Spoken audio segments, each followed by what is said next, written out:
around. Naomba utani around binti. Haya sasa wewe ndo mimi. Njoo kalie hiki kiti.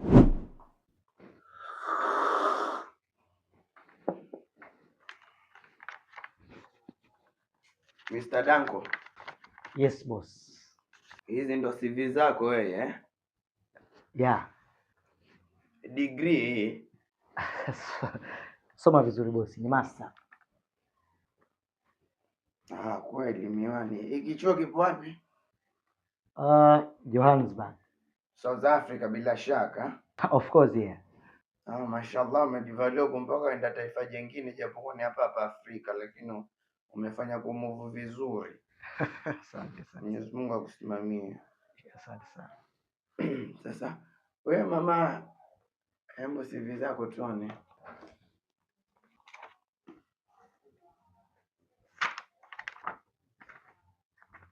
Form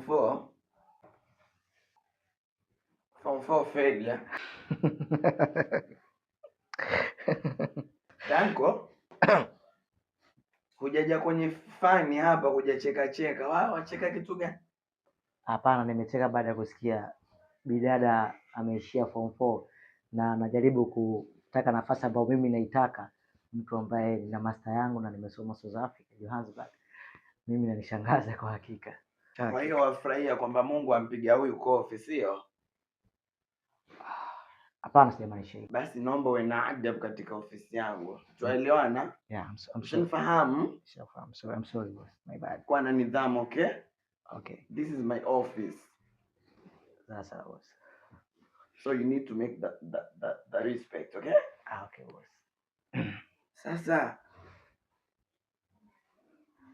wewe kweli CV zako nzuri, umesoma sana mashallah. Zimenivutia. Na wewe pia umejitahidi katika usomaji wako, bi maana elimu pia riziki. Cha kuongezea bosi, pia ukiachia mbali na elimu yangu ninasoma na uzoefu ama nazungumza lugha 6. Nazungumza Kiingereza, Kifaransa, Kijerumani na Kichina pamoja na Kiswahili. Danko, lakini waelewa maana ya CV? Mimi sijataka uje hapa uanze kujiexplain, waniletea CV mimi natizama hivyo wanavyoniambia mimi nimeviona humu. Nimeweka msisitizo tu kwamba ujue kama mimi ni mtu ambaye nimesoma. Kwamba sasa umekuja kuomba kazi kwa mtu ambaye ni nonsense, hana akili. Wewe ndo mjuaji sana. Nisamehe bosi, my bad. Mbona mwenzio akaa kimya muda wote hajazungumza neno lolote la kuweza kunifanya nikasiriki? Kwa nini wewe kimbele eh? Samahani bosi. Wataka kuja kuniharibia ofisi eh? Hapana.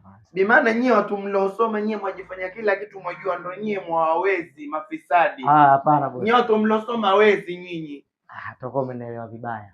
Hata ningekuelewa uzuri na kuona kabisa nikikukabidhi ofisi yangu mimi nafilisika, wanipiga chini ovyo. Hapana bosi, na kuona Danko, na kuona. Samehe.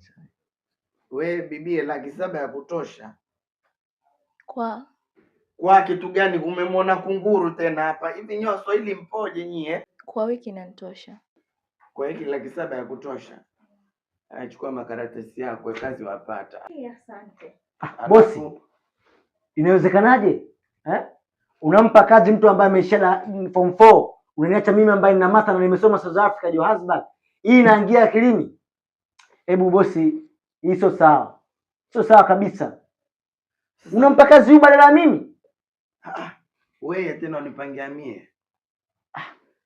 Ni kweli nilikuwa nataka mtu mwenye degree kubwa, mwenye elimu ya kiwango cha juu kwenye kampuni yangu, lakini uzuri huyu atokea wana kitu ambacho alichokuwa nafanya Makame. Wamfahamu Makame?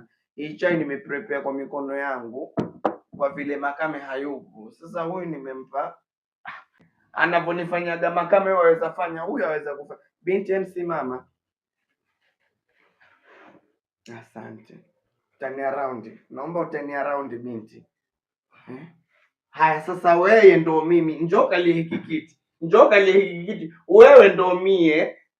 Wamnyima huyu kazi kweli? Naomba ukae chini. Wewe ndo mie waweza mnyima huyu kazi? Lakini bosi, ungesema kama unataka mtu ambaye ana makalio, au ungesema kwa hii nafasi inahitajika mdada mzuri anayevaa nusu uchi. kuliko unaweka kwenye mabango matangazo yako ya kazi. Unahitaji mtu ambaye amesoma, alafu unakuja kumchagua form 4 failure. Are you serious boss? Dangu waleta kashfa sasa. So kashfa huu ni upuuzi. Usingetangaza kama unataka wafanya kazi ambao wenye elimu. Mimi na elimu yangu unakuja kuleta vitu vyangu hapa. You are wasting my time. This is bullshit boss. Ningesema bwana boss kusumbuana. Leta makasiriko kwa ofisi yangu mie mwema nimekazi mtuka huyu kwanza leo kazi umepata upo. Asante. 700,000 wala. Haya karibu. Naomba kesho mapema kazini watendi sawa Haya. Haya karibu. Nyie makame ajua.